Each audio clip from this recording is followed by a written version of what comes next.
Üdvillő módon mindenkinek. Gyönyörű szép madárcsicsergős, szeles, napraforgós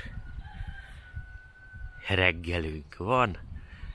Szépen forog mind a kettő, teszi a kis dolgát, érdekes módon mindig másfele állnak. Még véletlenül se nem állnak egyébként ugyanabba az irányba. Nem értem, hogy miért, pedig már tegnap felmentem, és direkt elmozdítottam a sárgát más irányba, hogy lássam, hogy mi történik. Nem szeretik egymást. Nagyon nem szeretik egymást, még szinte hátat fordítanak egymásnak. De forognak, és termelnek. És ez a lényeg. A többi nem számít. Közben a napra forgunk, itt a nyekereg a háttérbe, ugyanis éppen felébredt. Az első napsugarak egyébként, ahogy megvilágítják a tájoló napelemeket, ugye abban a pillanatban már ár is billen. Hát szegény egy kicsit árnyékban van most, hogy így ezek a fák itt egy kicsit intézkedtek, tettek róla, de hát ez van.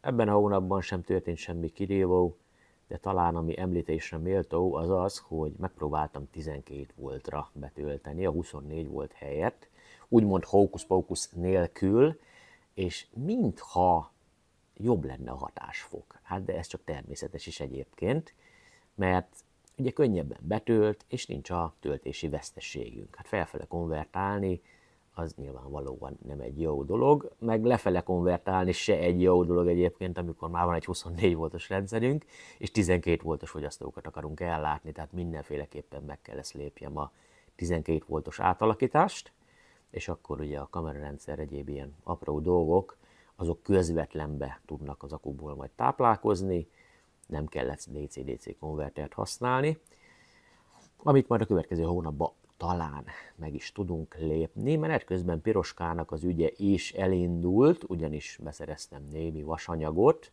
némi kis feszítő, drótkötelet, stb. Akármit, hogy majd ő is akcióba tudjon lendülni, ugyanis nagyon jól haladnak a dolgok vele kapcsolatban is, csak itt is idő kell technikailag, hogy ezt mindet kivitelezzem, de nem baj. Lassan, szépen, nyugodtan, meg lesz, és jó lesz.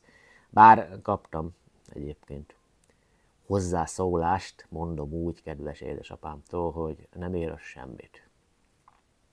Hát jó. Én elfogadom, egyébként a 24 voltos rendszeremre is azt mondta, hogy nem ér az semmit, amikor még nem volt alatta annyi akku és annyi napelem, mint ami most van, és akkor még nem ért semmit. Most, hogy már tudunk róla autót tölteni, így már ér. Tehát hát ez egy ilyen dolog, igen. Most még nem ér semmit, de majd fog.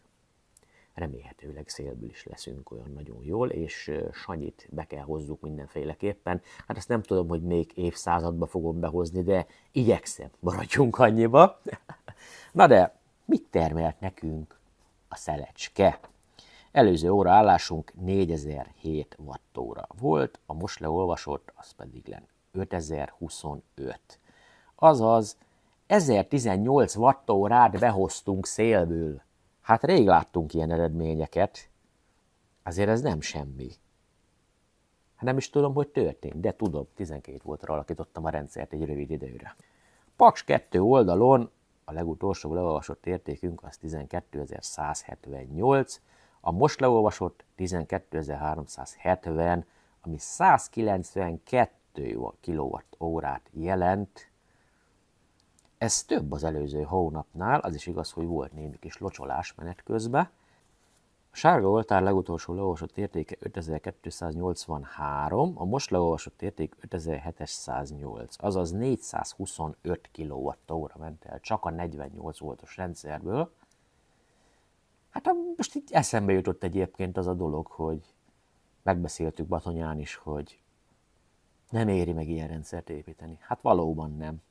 Ez a plusz 600 kWh havonta, hát ez nem. És egyébként nagyon kíméledesek voltunk, tehát nem bőgött az inverter egész hónapban. Tehát nagyon sokszor üres járatba ment, hogy ilyen 1-2 kWh ment el egy nap, mert nem volt semmi fogyasztás mondhatni. Na de ami kell, az kell, nincs mese, ha megéri, ha nem éri, ez van, már csak használom, ha már egyszer megépítettem, most majd lesz valahogy.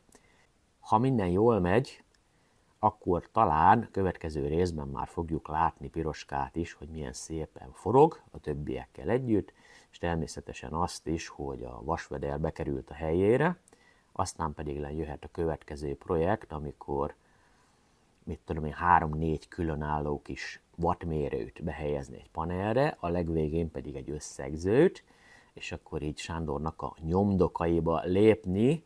Hát azt nem ígérem, hogy ebbe az évszázadba össze is gyűjtöm azt a kilowattóra mennyiséget, amit már ő eddig összegyűjtött, csak így november óta talán, azóta van talán neki ilyen külön mérőkéi, de igyekszem attól függetlenül.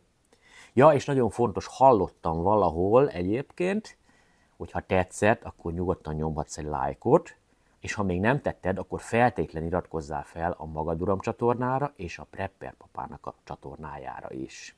Köszi! A következő videóig is, na csá!